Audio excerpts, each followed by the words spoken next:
어떤 사건이 전제되어지게 되면 그 다음에 내 이름을 두시려고 이 성전 건축을 할 것에 대해서 말씀하고 있단 말입니다. 그 전제가 뭐예요? 성전 건축에 앞선 성전 건축을 위한 필요 충분 조건, 선행되어지는 필요 충분 조건이 뭐예요? 가나안 땅의 평화와 안식이 도래했을 때 가나안 정복 사건이란 말입니다.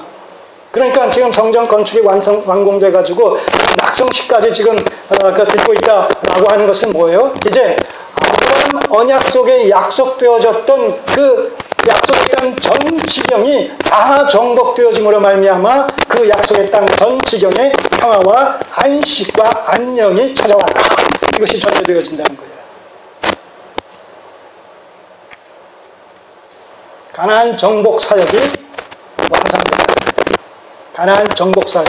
그리고 가나안 정복 사역이 완성된다는 것은 아브라함 언약이 성취됐다는 것이죠. 아브라함 언약의 구체적 성취라는 거예요. 아브라함 언약의 성취만이 아니죠. 시내산 언약의 핵심은 뭐예요?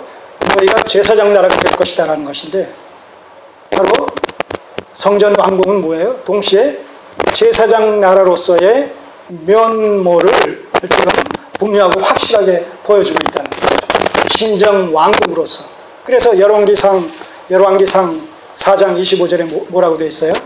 솔로몬이 통치하는 동안에 이스라엘이 북쪽 단에서 남쪽 브엘세바에 이르기까지 모두가 이스라엘 백성들 모두가 각기 포도나무와 무화과 나무에서 안연히 살았거나 뭐라는 얘기예요? 하나님의 나라였다는 거예요. 하나님의 나라로 존재했었다는 거예요. 미가와 스가랴가 바로 포도나무와 무화과 나무에서 안연히 살았다는 요 열왕기서의 이 표현을 갖다가 종말론적인 메시아 왕국의 상태를 설명할 때 적용시켜서 차용해서 설명하고 있단 말이죠. 그런 의미에서 솔로몬 통치하에 그 이스라엘은 곧 하나님의 나라, 제사장 나라로서의 정체성을 갖다가 아주 분명하게 표시하고 있습니다. 이렇게 우리가 정리할 수 있는 거죠. 그런 의미에서 이 가나안 정복 사역이라는 것은 동시에 아브라함 언약의 성취요, 시내산 언약의 성취요, 그리고 동시에 무슨 언약의 성취예요? 다윗 언약의 성취란 말입니다. 다윗 언약의 핵심은 뭐예요? 다윗의 아들이, 하나님의 아들이라 일컫는 다윗의 아들이 하나님께서 거하실 전을 건축할 것이요, 하나님께서는 그 나라의 위를 영원히 경축하실 것이다. 자, 솔로몬이 다윗의 아들 누구예요? 솔로몬. 그가 어떻게 됐어요? 성전을 건축했어요.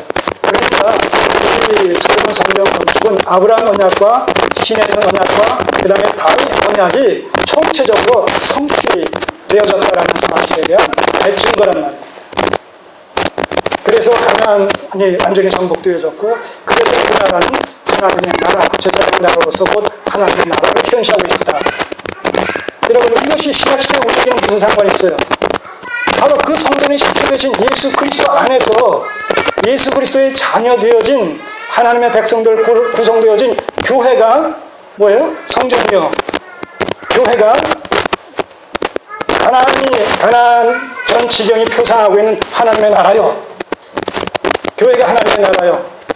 또 하나님의 나라를 특징 짓는 안식이 이미 우리 가운데 임했다는 것이죠. 그래서 우리는 이미 임한 하나님의 나라의 안식을 소유해서 취하고 있는 자들이다. 그리고 그것은 정말론적으로 그리스도가 오실 때 최종적으로 완성될 것이다. 그래서 교회는 동시에 뭐라고 그랬어요? 메시아 왕국, 다윗 언약에 약속되어진 미래의 메시아 왕국이라고 말씀드리지 않았습니까? 그러니까 이 교회 안에서 이 솔로몬 성전과 관련되어진 모든 의의가 총체적으로, 집합적으로 성취됐다는 얘기죠. 그리고 정말론적으로 성취될 것이고, 그러니까 그래서 이 교회가 얼마나 영광스러운 이런 그 공동체인가. 바른 교회에 속한다는 사실이, 바른 교회에 속한다는 사실은 그 이상의 영광이 있을 수 없다는 얘기예요. 하나님의 영광에 바른 때문에.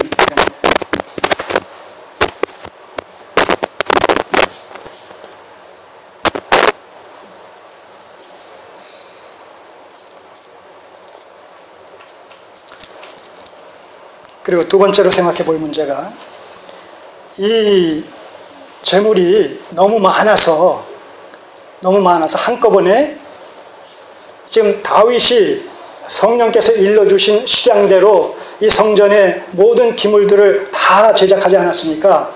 그래서 그 다윗의 그 식양에 따라서 솔로몬이 지금 뭐예요? 번제단, 놋 번제단을 갖다가 제작하지 않았습니까? 근데 그 놋 번제단도 성막에 있는 모세가 지은 그 놋 제단보다는 훨씬 더 큼에도 불구하고 지금 여기 뭐 2만 양이 12만, 소가 2만, 이거 다 어떻게 올려놓고 그 제사를 드립니까? 번제 제사를 드릴 수 있어요? 그럴 수 없잖아요. 일부만이고, 그래서 나머지 일부는 뭐예요? 나머지는 그 땅을 갖다가 거룩한 곳으로 이렇게 지정을 해가지고 거기서 이 제물을 드리는 그런 일이 벌어질 수밖에 없었다는 얘기예요. 7절을 보시면 솔로몬이 또 여호와의 전 앞들 가운데를 거룩히 구별해서 거기서 번제물과 화목제의 기름을 드렸으니, 왜 그랬느냐? 이는 솔로몬의 지은 놋단이, 놋 번제단을 얘기하는 거예요. 능히 그 번제물과 소제물과 기름을 응납할 수 없음이니라. 자, 우리가 생각하듯서는 놋제단을 임시방편으로라도 또 이렇게 제2, 제3의 번제단을 만들어서 그렇게 여러 군데서 동시에 이렇게 번제를 드릴 수도 있을 텐데, 이 다윗에 의해서 하나님께서 다윗을 통해서 주신 식양을 따라서 솔로몬이 지은 번제단 외에 이 다른 번제단을 만들지 않고 그냥 이 땅 중에 일부를 거룩하게 구별해서 거기서 이 번제를 드린 이런 내용을 여기서 보게 됩니다. 여기서 우리는 번제단의 유일성이라는 하나의 주제를 발견하게 돼요. 번제단의 유일성. 그 번제단의 유일성이라는 것은 어떤 상징적인 의미가 담겨 있느냐라고 했을 때, 바로 그 번제단은 어떤 용도로 사용되어집니까? 희생 제물을 거기서 우리가 태우지 않습니까? 그러니까 그 번제단에는 어떤 상징이 담겨 있냐면 그 제물에, 그 희생 제물의 실체 되신 예수 그리스도를 상징한단 말입니다. 그랬을 때 그 놋 번제단의 유일성이라는 개념은 우리의 죄를 구속하시기 위해서 희생 제물이 되어질 수 있는 예수 그리스도는 오직 한 분밖에 없다는 거예요. 그리고 그 희생은 일회적으로 끝날 수밖에 없다는 얘기죠. 영단번에 한 번 죽으심으로 말미암아 우리의 죄를 영원히 속하셨다. 온 세상 만민 가운데서 바로 예수 그리스도의 외에 다른 이름으로 말미암아 우리를 구원하실 수 있는 다른 이름을 주시지 않았다. 사도행전 4장 12절의 말씀, 히브리서 10장에 있는 말씀들, 바로 이런 그 사실들을 우리가 이 내용을 통해서도 확인할 수가 있는 것이죠. 예수 그리스도 이외에 다른 구원받을 만한 이름을 우리에게 주시지 않았다는 얘기예요. 예수 그리스도의 십자가의 공효라는 것은 일회적으로 말미암아 영원하고 영속적인 효력을 낼 수 있는 그런 그 종합적인 희생제사다라고 생각해 볼 수가 있다는 것이죠.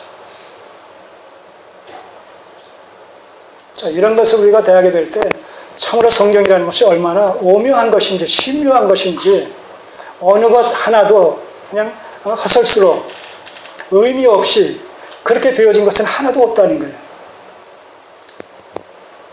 여러분, 6월절에는 그 다음에 이제 절기가 나오는데, 이스라엘에는 3대 꼭 지켜야 될 절기가 3대 절기가 있어요.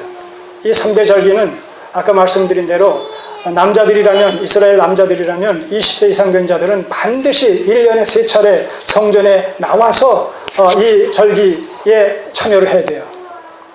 이 절기는 6월절이라 일컫는 무교절, 그 다음에 첫 보리와 밀 수확을 기념하는 것으로서의 맥추절 또는 오순절 또는 초실절, 세 가지 그 이름이 있는데 그런 절기예요.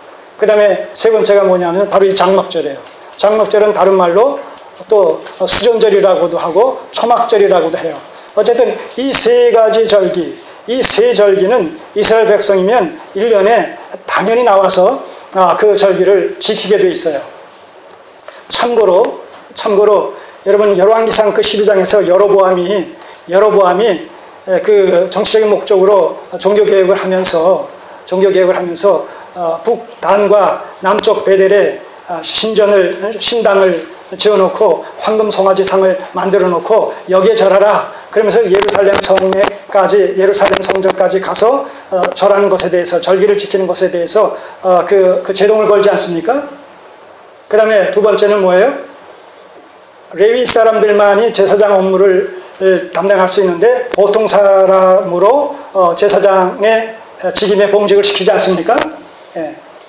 여기서 이제 매직햄이라는 것이 나올 수 있는 가능성이 충분히 있는 것이죠. 그 다음에 세 번째가 뭐냐면 절기를 왜곡시킨다는 것이죠. 그때 그 절기가 뭐냐면 이 장막절에 7월 15일부터 21일까지 지키는, 일주일간 지키는 이 장막절 7월 15일을 8월 15일로 날짜를 변경시킨단 말입니다. 그래서 거기에 여호와의 신앙이 있고 거기에 제사장이 있고 거기에 분명히 장막절이 있어요. 겉으로 보게 되면 유대 종교예요. 겉으로 보면 구약 종교예요. 근데 내용으로 들어가면 아니란 말입니다. 본질에서, 원리에서 왜곡도 있고 이탈도 있단 말이죠. 이게 바로 유사종교, 사이비 종교의 하나의 모델이 되는 거거든요. 오늘 우리도 마찬가지입니다. 겉으로 보면 기독교예요. 겉으로 보면 하나님을 믿어요. 겉으로 보면 기독교인이에요. 겉으로 보면 예배를 드려요. 겉으로 보면 헌신을 하고 있고 봉사를 하고 있고 찬양을 하고 기도를 하고 있어요. 근데 내용을 보게 되면 뭐예요? 다 자기 중심이에요. 하나님이 오히려 수상과 방편이 되어지고 인간의 목적이 되고 있단 말입니다. 이게 자의적 숭배신앙이라는 거예요. 근데 더 안타까운 것은 뭐예요? 이 사실을 모른다는 거예요. 지도자도 모르고 다른 이자도 모르니까 둘 다 어디에 들어간다고요? 네, 구렁텅이에 빠진다는 거예요. 이것이 현실이라는 사실을 생각하면 아찔하게 되는 것이죠. 자, 6월절도 보시면 6월절은 하루 지나고 저녁에 해서 아침에 하루 지나고 그 다음에 무교절은 일주일 지나요.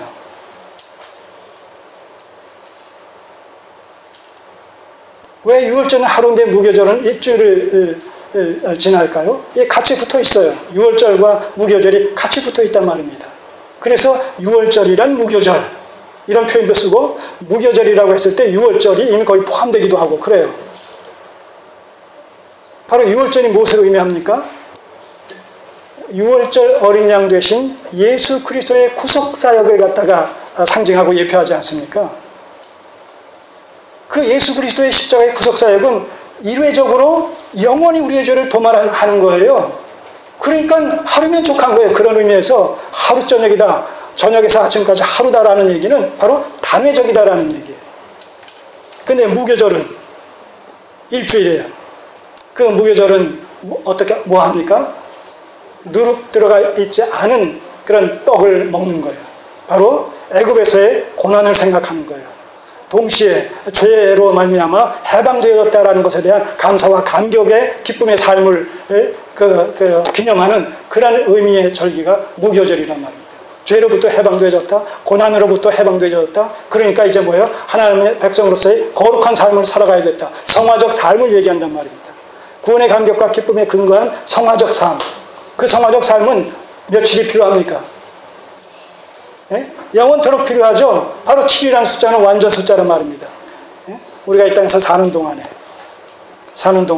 계속 우리는 거룩하게 된 자로서 거룩한 자로서의 삶을, 성화적 삶을 살아가는 일에 늘 그 최선으로 경주해야 된다는 그런 의미에서 6월절 절기는 하루지만 무교절은 불가피하게 연계되어 있는 것으로서 무교절은 일주일 동안 계속해서 그들이 지켰다라는 그런 의미가 거기에 있다는 것이죠. 자, 이런 것 하나하나가 다 의미가 있다는 거예요. 그냥 하루요, 그냥 일주일이 아니고 또 그대로 하나